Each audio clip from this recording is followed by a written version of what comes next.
It could be. Robert Yount drives it to the wall. He's going to get it. Robert Yount. He's going to do it. He's going to do it. The third Brewer to hit for the cycle. Robert Yount. He did put it in the right part of the ballpark. 409 to the base of the wall. Give that man a baseball.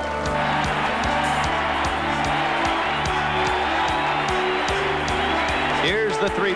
A curve, check swing. He swung and missed, and the throw to first base will be in time for the out. Higuera strikes out Clark. Fastball on the ground, past Schofield. Deer being waved around. He'll score, and the Brewers lead 6-5. Reaching for the top, the 1988 Milwaukee Brewers. The story of the 1988 Milwaukee Brewers is brought to you by Miller Lite. Less filling, great taste. You know, when I pitched, I used to have trouble in the late innings, but I won't have any trouble pitching my favorite beer, Miller Lite. Light's less filling, and it's light's less filling, and it's light's less filling, and it's That's it for today, Mike. Bad delivery. Oh. Hey, Raleigh, finish it up. And it tastes great, too. No matter how you pitch him, there's only one light beer, Miller Lite. As the Milwaukee Brewers headed into the late August stretch, conversation about the club centered around late-season call-ups from the minors and prospects for 1989. A season of great expectations had turned into one beset by key injuries and inconsistencies. But in the next 6 weeks, the Brewers would find themselves in the middle of the tightest American League pennant race since '67. Only 3 1/2 games separated 5 clubs when the AL East closed the books for the 1988 season. The division-leading Detroit Tigers roared into town on August 26th. If the Brew Crew was to make any noise in this year's pennant race, it would have to begin this weekend. The series got off to a tough start when Tigers starter Walt Harreld's throw with 2 outs and the bases loaded sent the game into extra innings. The Tigers beat the Brewers 3-2, pushing Tom Trebelhorn's troops a game closer to planning for next season. On Saturday, however, Rob Deere gave a fireworks night crowd something to cheer about, giving Milwaukee a dramatic 6-5 victory in the bottom of the 12th. Deere hits a high drive to deep left field. Way back, way back, way back. It's gone. The Brewers win.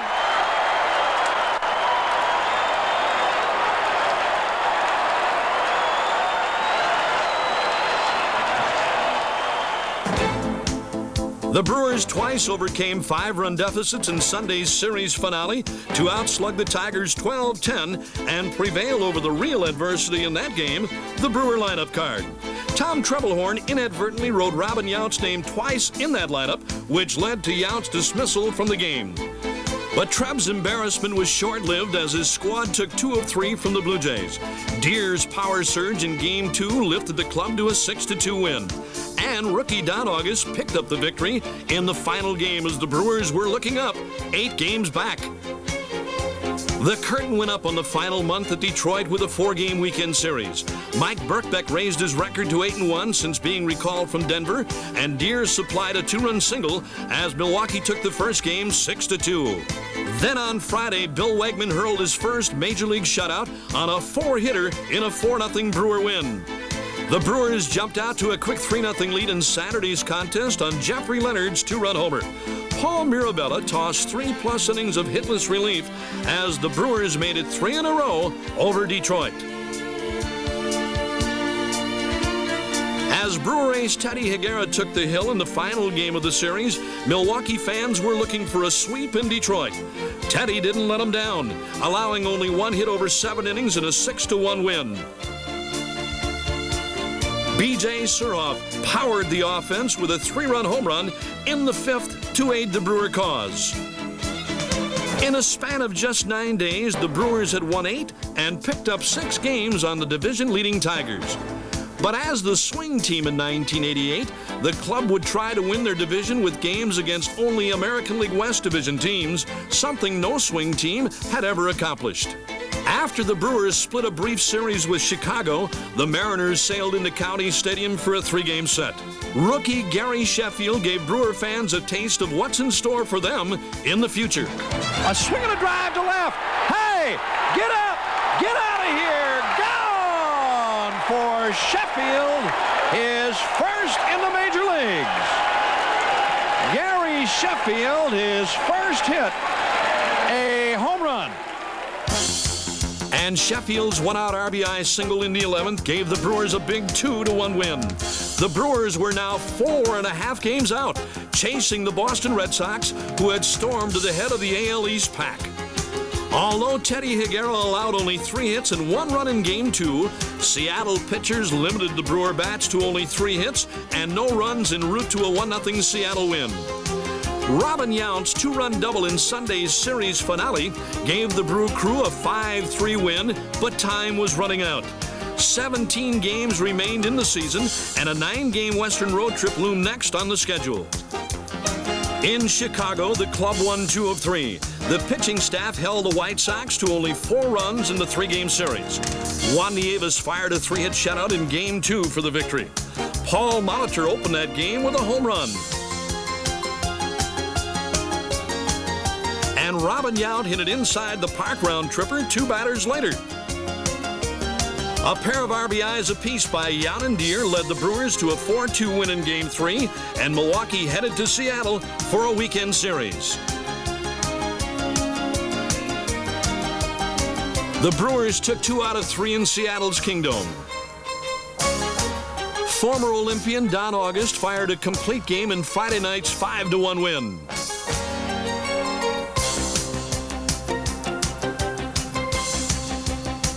Jeffrey Leonard's grand slam home run on Sunday highlighted the Brewers' 10-2 victory.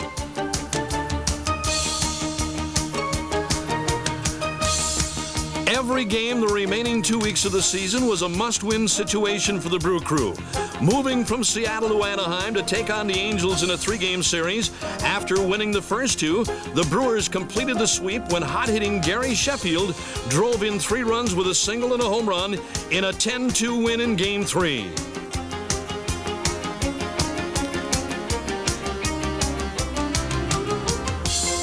The Brewers returned home to County Stadium to face the Oakland Athletics. On the way to the American League pennant, Oakland won Game 1 of the series in 14 innings. In Game 2, Oakland starter Dave Stewart won his 20th game, and the A's collected victory number 100 with their 5-2 win over the Brewers. On Sunday afternoon, the Brewers finally managed to win one over the Oakland A's by a score of 4-2. Greg Brock's home run highlighting that victory.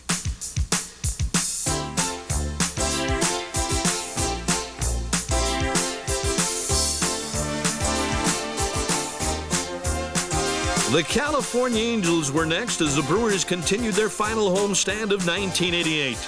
They defeated the Angels 6-5 in Game 1 and then came back in dramatic fashion to win their last home game 4-3.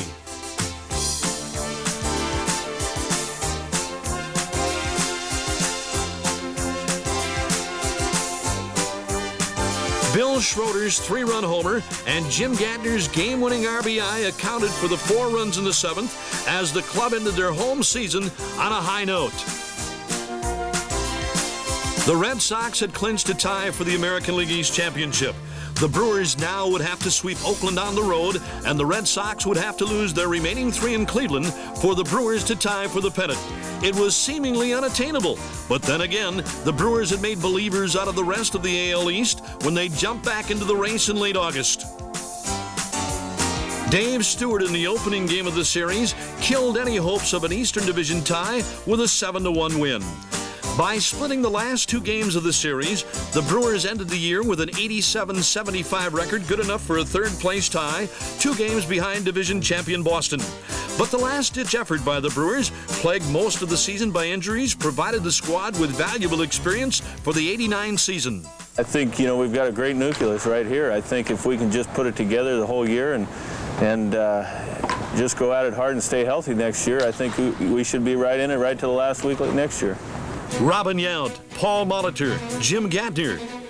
When you consider that this trio has logged 37 years in Brewer blue and stepped on the field for a combined 4,769 games, it's not difficult to see why they have been the backbone of this team for the past 10-plus seasons. The 1988 season was no exception. Take a look at the final batting averages and you see Molitor, Yount, and Gantner listed 1, 2, 3 for the ball club.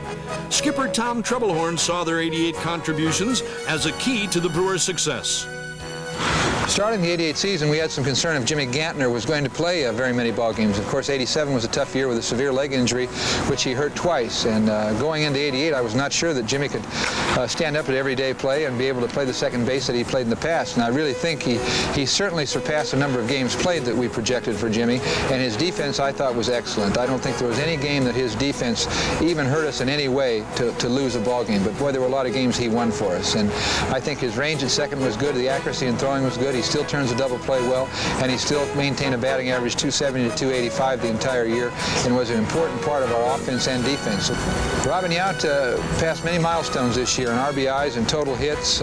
He went to center field, and I think threw the ball the best he has thrown it on the defensive end. He had, of course, shoulder surgery on 3 different occasions, forcing him to move from MVP and all-star shortstop into center field. And I think this past season we saw Robin really throw the ball well. He threw accurately. Runners were not able to take extra bases on him. He threw some guys out in key situations, and on the offensive end he had another 300 season. He had another 90-plus RBI, 90-plus runs scored, and in the center of our lineup did a great job batting anywhere from 2 through 4, and he really did not have a prolonged slump. He had some times where he might not have gotten hits, but he was still hitting the ball hard, and I think he just had a day in and day out, game to game, as solid and as nice a performances as you can see anyone have. And I think when you look back at the milestones that Robin has already passed at a relatively young age, I think he can keep playing this game and keep playing at a very effective level for really as long as he wants to. I think that Paul had a good year. He played the most games he's played in several seasons. He played third base well. He got key base hits, and he was a run-scoring machine like always. He scored over 100 runs, was able to stay healthy, was able to play through a couple nagging injuries, and was able to maintain a batting average over 300 and have an outstanding 80% success rate in stolen bases. So when you talk about a leadoff hitter with a high on-base percentage, playing every day, stealing bases, and creating things, I think you talk about Paul Molitor. And once again, he was an extremely important part of our season, both on the offense and the defense. And I think the real gratifying thing, and one of the reasons we hung together as a ball club through the many injuries we had in other positions, was the fact that Paulie was healthy for most of the season. Shaking off nagging injuries, Paul Molitor again lived up to his nickname, the Igniter. Molly batted a solid .312 with a club-leading 115 runs scored. 53 extra base hits and 60 RBIs were an added benefit of having Molitor's name at the top of the Brewer lineup. For the third consecutive year, Robin Yount finished the season with a 300-plus batting average, finishing at a solid .306. He led the club with 91 RBIs and set a career mark with 22 stolen bases. Rockin' Robin, one of baseball's best outfielders, also surpassed a pair of milestones this year.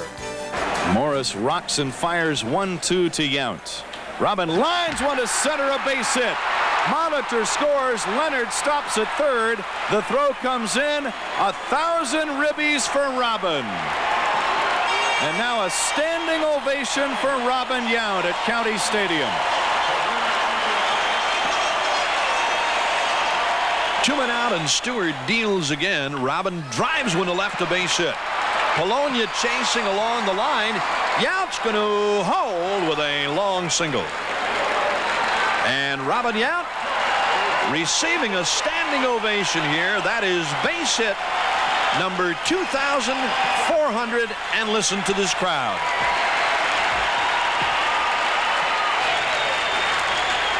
$32,000 plus on their feet for Rockin' Robin. Coming off a hamstring injury in '87, there were a few question marks about what Jim Gantner's comeback status would be for '88. But from June 12th, Gumby's average never dipped below 270. He hit 276 for the year and set career marks with 28 doubles and 20 stolen bases. What has made this trio special has been their longevity. Long careers generate memories. What memories stick out most in their minds? Might be surprising. I don't know. I think my most memorable moment would be the final out that Rod Carew made against our club in the 1982 playoffs, which put us into the World Series. I think that as a player, the longer you play, you realize that what you're trying to accomplish is become world champions, and that was the only year we were able to participate in the World Series. So that final out, Yount to Cooper, and the big celebration on the field. Probably a highlight is pinch running for Hank Aaron when he got his last base hit in County Stadium against Detroit. That was his last at bat and last base hit, and I got the pinch run for him. Playing in the World Series, by far, that was the highlight of my career, and I'd love to do it again sometime. As Molitor, Yount, and Gantner provide the experience and leadership for the Brewers, the farm system keeps feeding the Major League club. Darrell Hamilton and Charlie O'Brien saw valuable playing time as the season wore on, and each collected his first career home run in the process. A pleasant surprise for the Brew crew was the progress of slugger Joey Meyer, who ended the season with a .263 average, 11 home runs, and 45 RBIs. Given more playing time in August, Meyer responded with a .314 average for the month with some key hits, including this game winner. Big Joey drives one to right, deep, get up, get out of here, gone for Joey Meyer, and the Brewers beat Roger Clemens.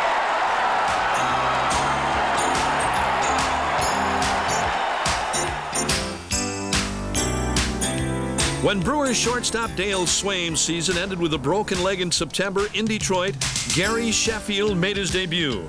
After a slow start, the rookie caught fire. Thrust into the pennant race, the youngster didn't let the Brewer brass down. Well, I just handled it as a situation. I just got moved up a level just like I did when I moved up from AA to AAA. And I just tried to play the same role, just, break in and try to do my job. Injuries cut into the playing time of two Brewer mainstays. One, Glenn Braggs was limited to only 72 games. He did, however, provide much-needed run production when he was in the lineup, driving in 42 runs before an injury ended his season in June. The other, Greg Brock, missed most of June and July, but still drove in 50 runs on the season. Rob Deere hit over 20 home runs for the third straight season, his best month being August when he batted .333 with 8 home runs and 26 RBIs. B.J. Surhoff fell short of the marks he set in his '87 rookie season, but the Brewer catcher did add 21 stolen bases and 6 game-winning RBIs, 3 in the September pennant drive. As in the case in most Brewers seasons, defense played an important role. Great catches, diving stops, they were all present as the '88 Brewers took the field.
Brewer pitchers didn't just stand around in 1988. The staff ERA was good enough for second in the league and the team's best mark since the 1972 season. It also showed the most improvement numbers-wise in the AL, lowering the team ERA from 4.62 in 1987 to 3.45 in '88. More numbers on the staff showed a third-place finish in saves and complete games, and league-leading marks in fewest walks, fewest hit batsmen, and a tie for fewest wild pitches. Any discussion about the Milwaukee pitching staff must start with Teddy Higuera. Here, Teddy looks ahead to 1989. Pues el año próximo pienso que los muchachos ya van a tener más experiencia y con esa experiencia podemos llegar a obtener un gran título para los cerveceros de Milwaukee, para la organización. No, para mí yo pienso seguir trabajando fuerte, igual para permanecerme física y mentalmente bien y tratar de hacer lo máximo para mi equipo.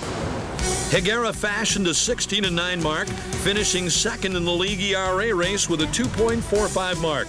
Hard luck bit Higuera in '88 as the club scored only 11 runs in his 9 losses, and 5 of his losses came in one-run games.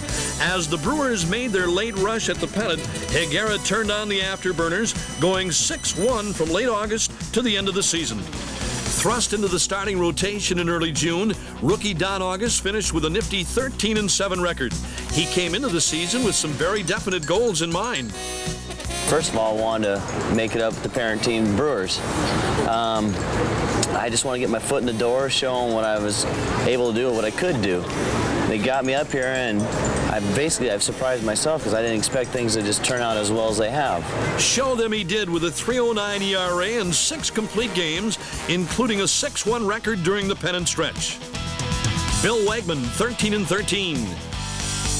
Chris Bosio, a 3.36 ERA. Mike Birkbeck, 7-0 in July and August. And Juan Nieves, a 7-5 record, rounded out the rest of the Brewers staff that took to the hill in starting roles. When injuries struck the starting core, pitchers Odell Jones and Tom Filer filled the bill.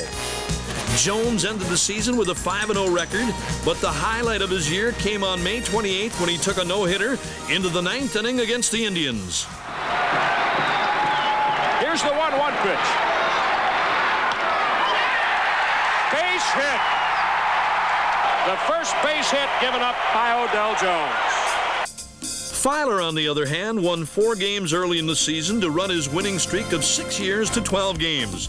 His last loss had come in 1982 when he was with the Cubs. A strong suit of the club the last couple of years has been the bullpen, and the trend continued in 1988. Paul Mirabella contributed 4 saves along with a microscopic 1.65 ERA in 38 appearances. But the 1-2 punch continued to be Plesac and Chuck Grimm. The Sackman saved 30 games in 1988, including 9 in a span of 17 days in July.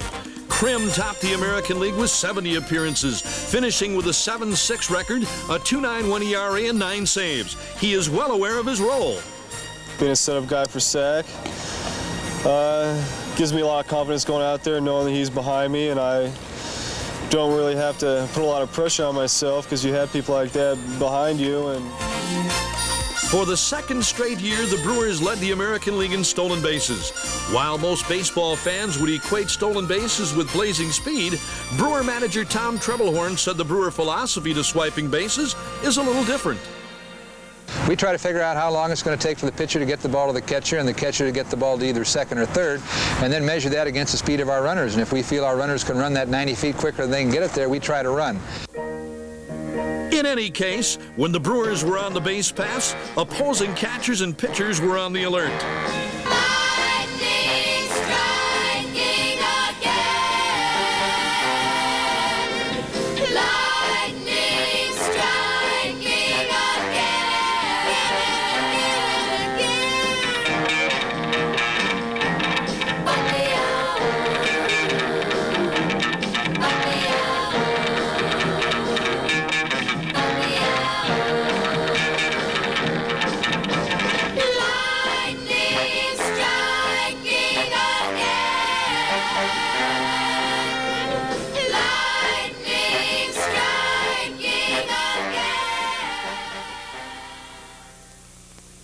The 1988 baseball season began on a sad note with the passing of Harvey Keene.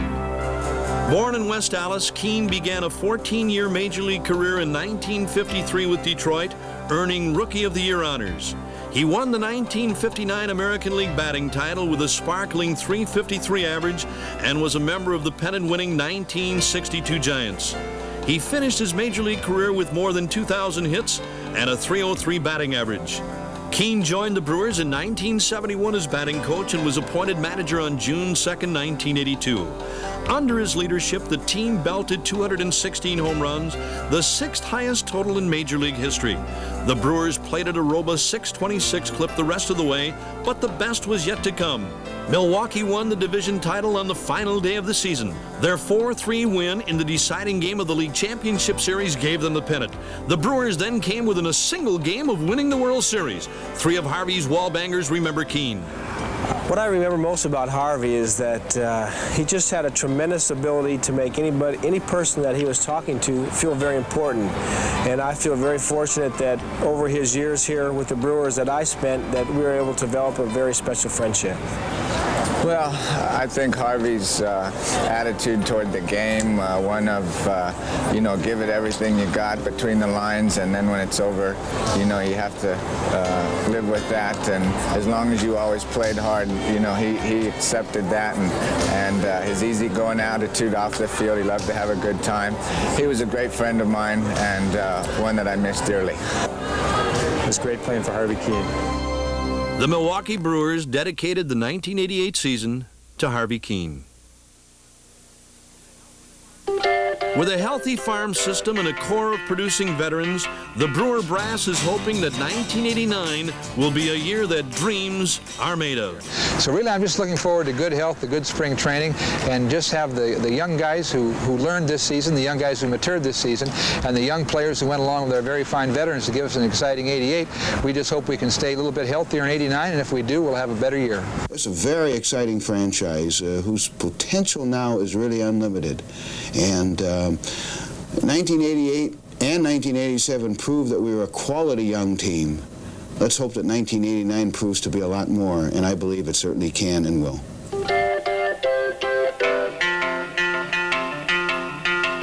thought love was only true in fairy tales, and for someone else, but not for me.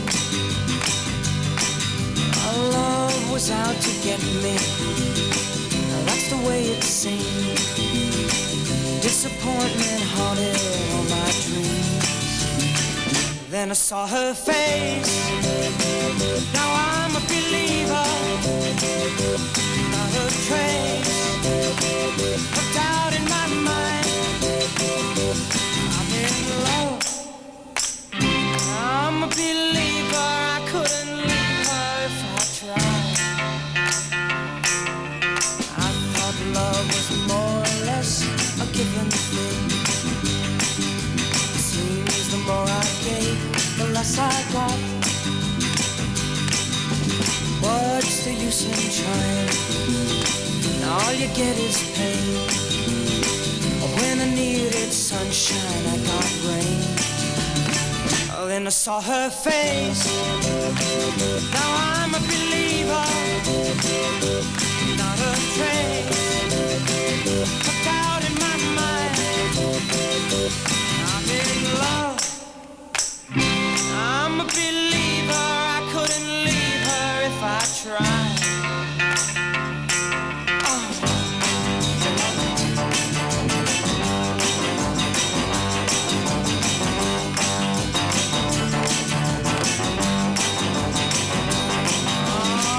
Love was out to get me. Now that's the way it seemed. A disappointment haunted all my dreams. Then I saw her face. Now I'm a believer. Not a trace of doubt in my mind. I'm in love. I'm a believer. I couldn't leave her if I tried. Yes, I saw her face.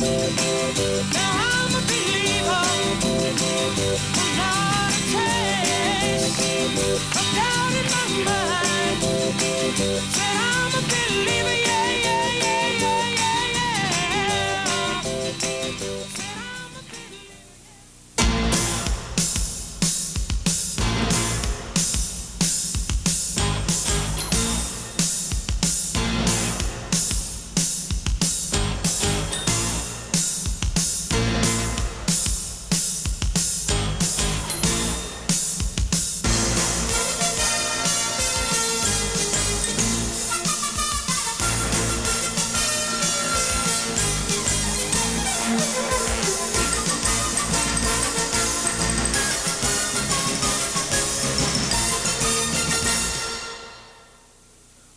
Reaching for the top, the story of the 1988 Milwaukee Brewers was brought to you by Miller Lite. Less filling, great taste.